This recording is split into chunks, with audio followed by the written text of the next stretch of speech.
It's the 19th of April 2019. I'm David Griffin. I'm here at Derbyshire County Cricket Club and I'm talking to Bob Wincer. Bob.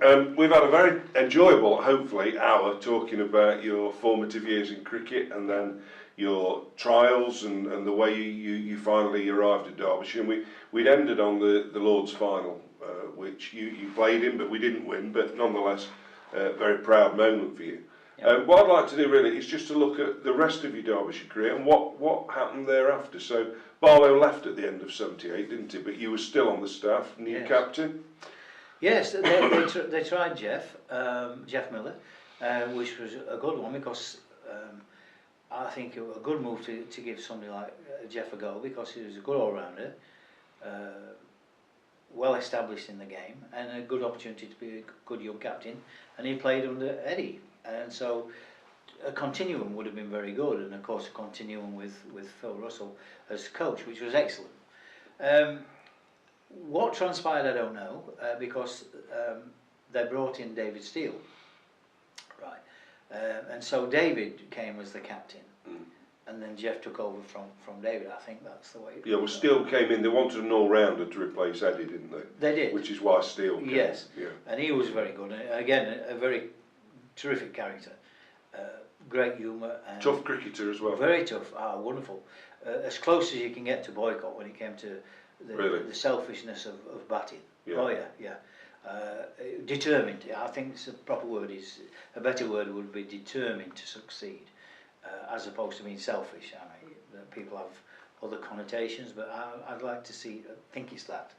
And it was terrific, and then of course that all went very, very well, you know what I mean, and the club was maintaining a good standard. And then I'm unsure exactly what happened. It seemed to fizzle for me somehow or other, and it happens in football, it happens in cricket, where the person who comes in either fancies you or he doesn't. And we signed Barry Wood, and I don't know what the thinking was there, but Woody came in to make it a mark, and whether they'd made a good objective decision to change things or get people in, or I don't know, but it came to a point where I felt myself on the outer a little bit when Woody came, and it became increasingly so, even though I had a reasonably good start to that year in '80, and I just got the feeling that I'm not particularly well fancied by Woody for some reason. Maybe it's the fact that I got him out twice, I don't know. I'd like to think not, but I don't know. But things come and go, but it wasn't a drama for me because I've seen many changes at this ground. I mean, we speak here today, David, it's a wonderful cricket ground now. I can remember my days back there when, before the one-day games and the county games, when we weren't at Chesterfield, they used to have to bring the seats on back of lorries. Yeah. And we were considered to be ground staff if we weren't playing. So 1 week I'm in the Lord's final, are you with me? And the week after I'm with the others, putting chairs out that's dropping off the back of a lorry. And so things like that. And I'll never forget the day when we got this brilliant player, this world-class player, Peter Kirsten, right? And he happened to be on the ground that day. And the Sec said that, to help with the chairs. Well, I mean, those chairs, those metal chairs, if he'd have rattled his fingers and broke a finger or took a finger end off, we'd lost something that were so valuable to us. They were so funny. And Kersey just couldn't believe this because he wasn't used to that, you know. He came from fabulous places like Newlands and places like that, and Johannesburg. And so anyway, that was a funny moment. But there were some terrific changes here now. I look at it, David, how the club has gone on. It's wonderful. And I remember the old days when I first came down. We had the old scratching shed there, which had 2 lanes in, and it was full of pigeon muck. And we used to practice in there. Those were the winter nets. Yeah. And above all else, we used to come down in the winter and get changed. I drove all the way down from Yorkshire, and I used to get changed in Walter's shed. We all did. Well, that was... if I wrote a book, it's comical. Because in there is when it was a race course, it was the old something, whatever.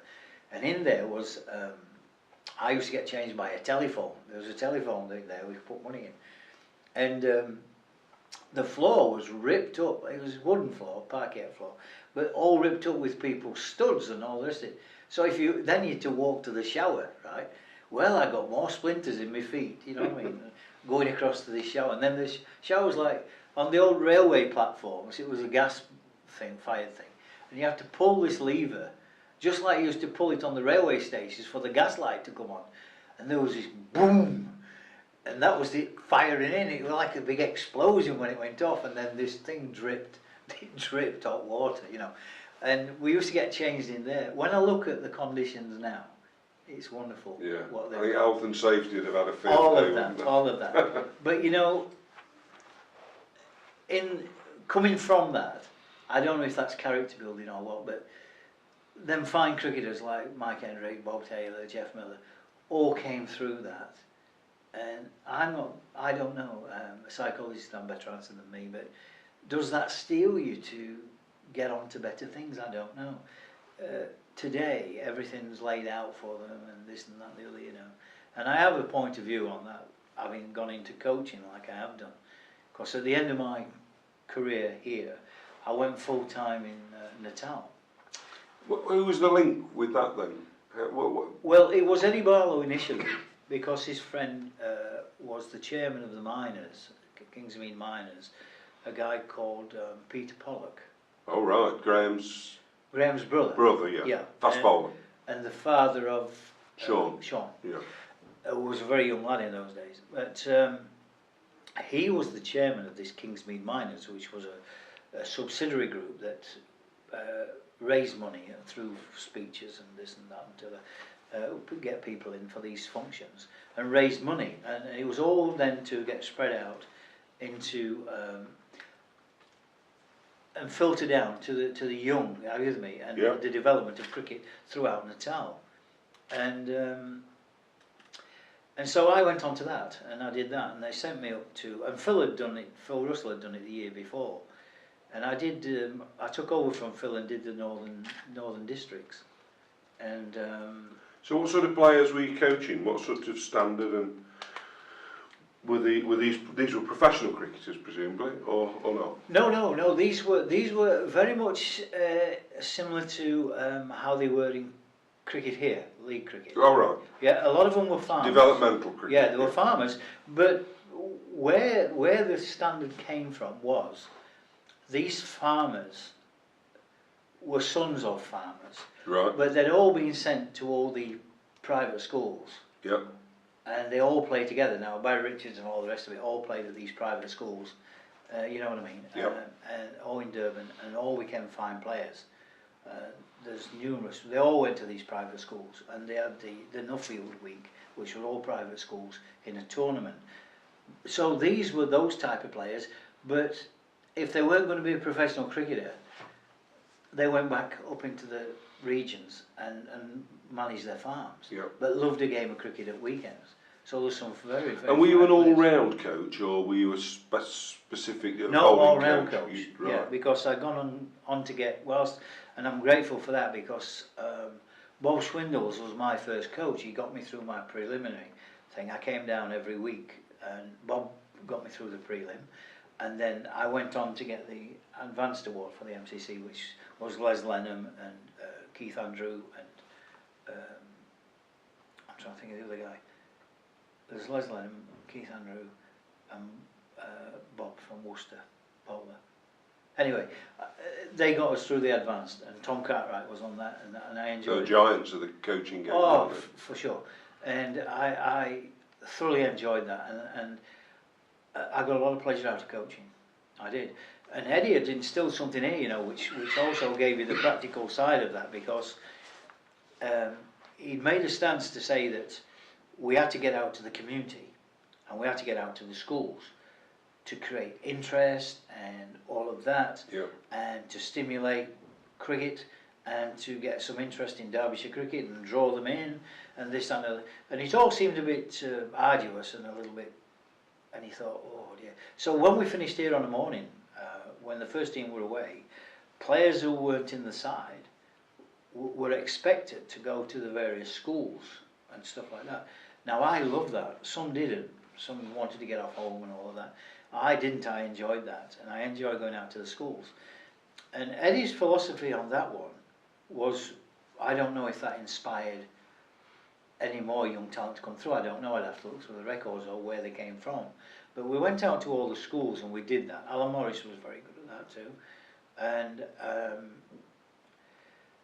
I can remember one day we played down near David, and on Eddie's philosophy about how he to bring people to the game, young players, I was feeling down at Fine Leg here in one particular Sunday League game, and behind me was the whole kids that I taught at that school. They'd come as an excursion, Right. and there was about 30 kids all chanting and shouting and carrying on. And so if that's from one school, and we'd been out to say 10 schools, you know, down the south, Yeah. there was Spondon, there was down Chaddeston, and then there was up this way. I used to call it Critch, where the is it Critch? Critch, where the yeah. I always said that.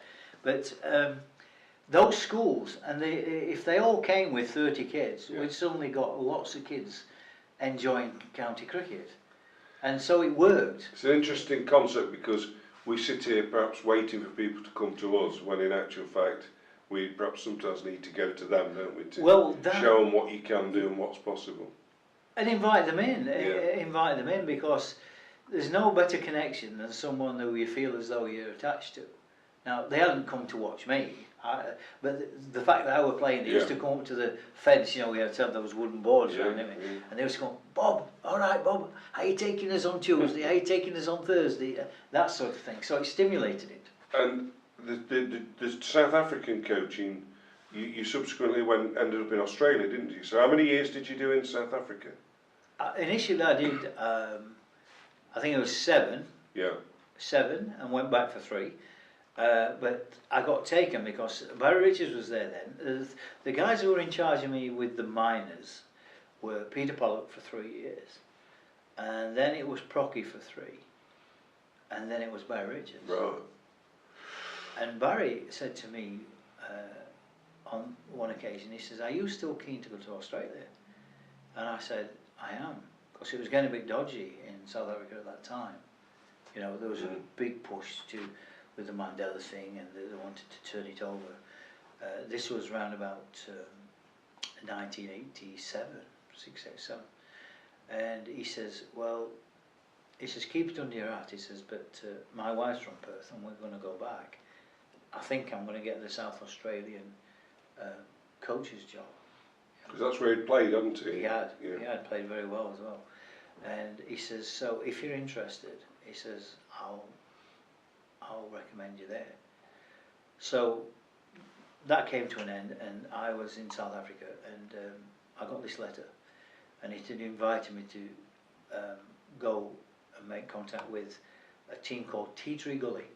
They were new to the district cricket over there, and they wanted an English pro to be their pro, and this and that.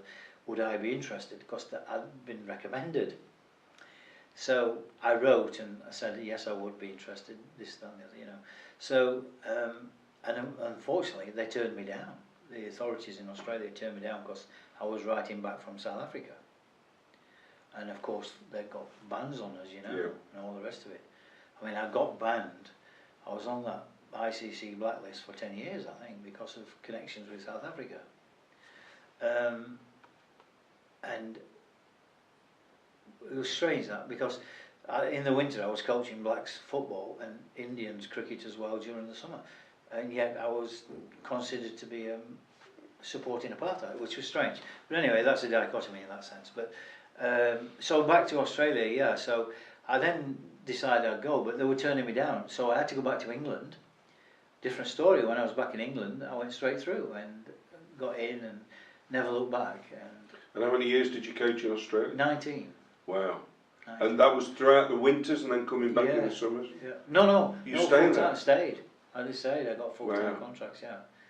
And it was wonderful. It was great. One of the highlights for me was when I was first there is Australia had a bad time. Lily, Marsh, Chapels, they all finished at the same time. and they were a bit of a, not a pushover, but they'd only probably got Craig McDermott, possibly, and Alan Border that were left standing. They were shuffling around the pack trying to find a team, which a lot of teams go through. And so they came up with this thing that we'll start an academy and get them ready for 3 or 4 years' time. And so they started this academy, and I got invited in to help them. There's a guy called Jack Potter, a Victorian fella, and a guy called Peter Spence from New South Wales, who were top man and then assistant top man. And then all the players, right, came to Adelaide. And all the best of the country came to Adelaide, and we coached them every day, and they filtered 2 out to each club. Well, my first two, I was privileged, as I took Stuart Law and Darren Berry, a wicket-keeper batsman, Stuart Law, a fine batsman, and that's in the first year. So I took them, which was terrific. Warney and that, Warney and was at Glenelg. Who was with him? Michael. Great all-rounder, good all-rounder. Bevan, Michael Bevan. Now, Michael Bevan at that time were a Gary Sobers. He could bowl left arm fast, left arm spin, and could bat. And in the end, he hurt his back, and he couldn't bowl quick, and then the spinning faded away. But he was a fine batsman, a great finisher. And but they were all in that pool, and it was a wonderful time. And they had some great batsmen, didn't they, particularly at that time? And then the ones who weren't quite in the academy were the War brothers. Yeah. They were, and then they came, didn't they? They came again. They had a wonderful time. Just before we draw this to a close, Bob, we started off, and you were a young lad who didn't even want to play cricket or didn't know much about cricket. No, I was a footballer. Somebody says, put this guy's clothes on, they were too big for you, and you ran in and bowled. Yeah. And now here we are, 50 probably years on or more, 60 years on, 50 at least. What's the game meant to you, looking back over these decades? Everything. It's given me a terrific lifestyle, you know. Not without its worries, because you never quite know, do you? When you're in sport, you never know where your next contract's coming from. It's not a signed deal for life. However, when you get in the fortunate position like I am, can reflect, one of the greatest things I ever did was to pursue it and come to Derby, because Derbyshire gave me that platform. And whether I never became an international player here, but there were some very good kids came out of here when I played. Kim Barnett did, terrific young lad. John Morris did. There were some great young cricketers that came out of my era that I've enjoyed seeing them progress. And then getting into the coaching, and then coaching high standard in both South Africa and in Australia has been wonderful for me, because it takes you around the world, and I've been paid to do it, and I've kept healthy and had a good lifestyle. Well, it's been a pleasure to hear from you. You were always known as the Duke. Yes. It's been a pleasure to see you back at Derbyshire. Bob Wincer, thank you very much indeed. Pleasure, Dave. Pleasure.